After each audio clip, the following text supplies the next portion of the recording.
Dear brothers, good morning, gents.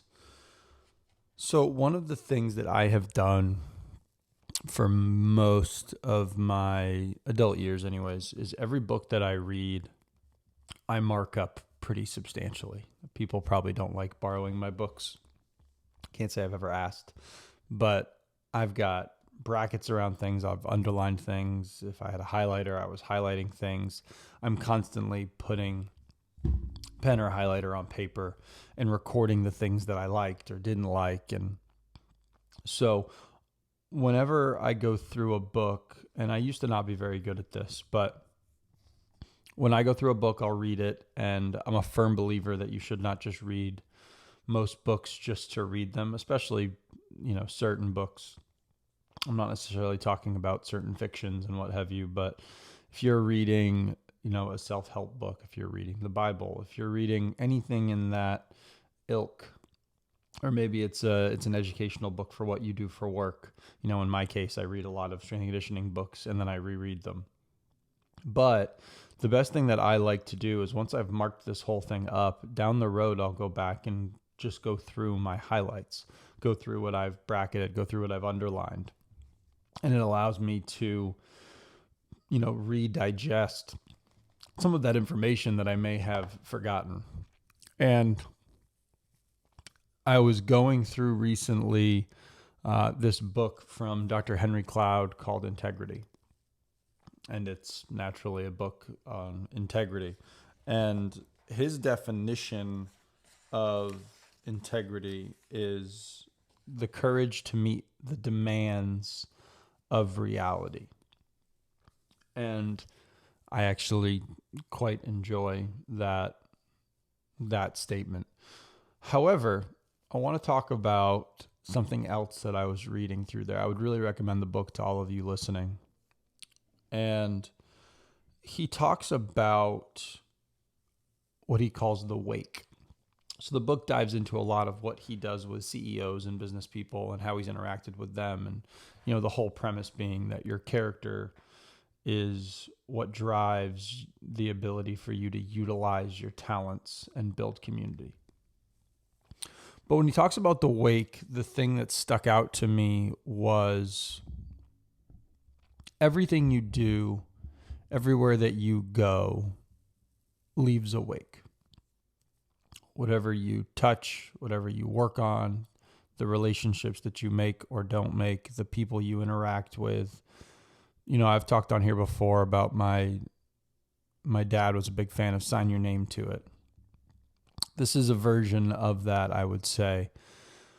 But what struck me as I was kind of rereading this was the wake that we leave behind is relatively matter of fact. It's not necessarily subjective. Like, it doesn't care what you think about it. It just is what it is. And so I think it's when we start considering the wake that we're leaving as men, I want to think to myself, we just had Father's Day this past weekend, and I know so many men that are ashamed of the wake that they've left. And I know other men who are proud of the wake that they have left. They're humble, but they know that they could have done better. They could have done more. They could have been there for their families or what have you. However, I think sometimes it's beneficial for us to think about what's going to happen after I make this interaction. And, I've had the episode in the past where I talked about how my godmother's always said she wants me to live a life with as little regret as possible and to make good decisions so that I don't have regrets in the future. And we're all going to make mistakes and have regrets. But I think this falls along that same ilk where I've got the book in front of me. And one of the things that I highlighted is In other words, would they say that their experience with us has left them better off for our having moved through their lives, or would they say that it has left them worse off? Did they consider it a blessing they were associated with you, or a curse? What is the nature of the wake? Are they smiling or reeling? And I think that that is extremely worthwhile to consider this morning, is when you go through someone's life, even if it's short. I work in the physical therapy business, in the strength and conditioning business, and we interact with clients. And I think about all of my buddies who are in that same business. I think of the coaches that I work with. And all of those interactions, you're moving through someone's life and someone's moving through your life. Was it better because you were there? And I think that that's really our calling as men. I think that's our biblical calling as men, is when we move through someone's life, were they blessed by that? Were they impacted by that? Was that a special moment for them? Did we give them something that other people maybe couldn't give them?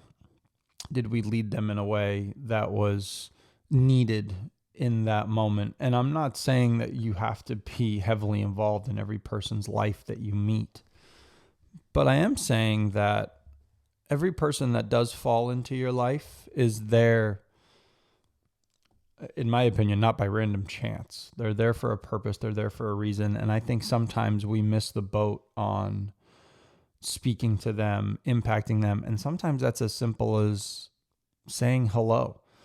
All of you have had the opportunity where, say you're walking down the street and you see someone that seems a little, we'll call it awry. Maybe they're homeless. Maybe they're, they just look a little ragged. Or they're being quiet. They're being kind of weird. And I'm not saying that you should ignore your intuitions. And if somebody actually looks weird, not get away from them. You should always avoid disastrous things like that, or you should avoid bad situations. But my point is, sometimes we look at people, you're going to the grocery store and someone just looks kind of grumpy, and we walk by them and we're like, hey, what the hell's wrong with that person? Like, why is that guy or why is that lady so mad? Like, gosh, it's so stupid.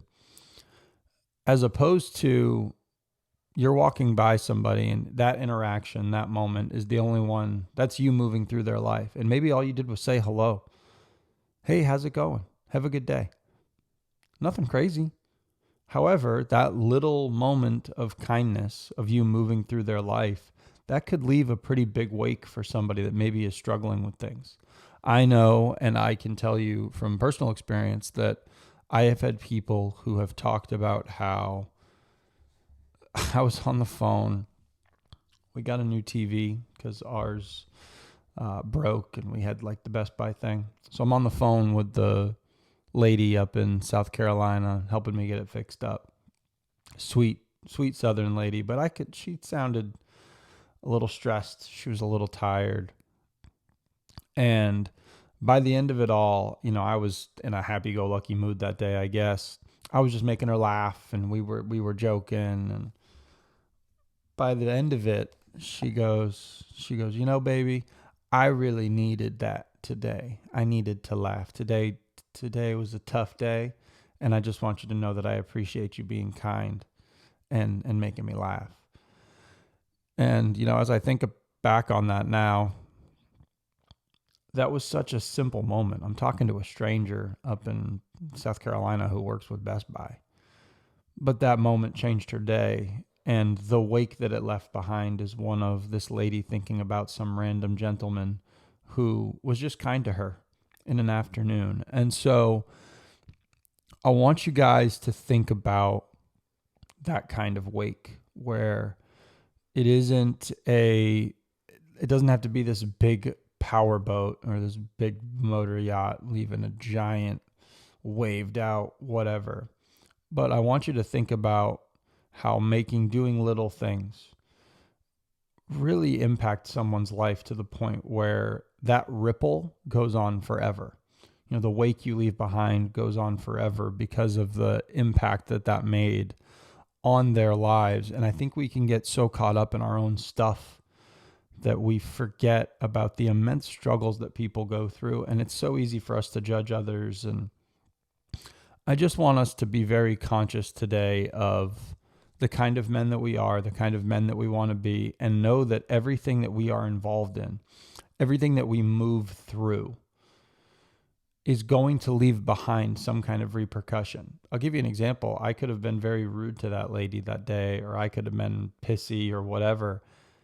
And that could have like wrecked her night possibly. She's still responsible for her actions. I get it. But that wake leaves behind this taste of like, oh, well, this guy was just an asshole. Now everybody's an asshole.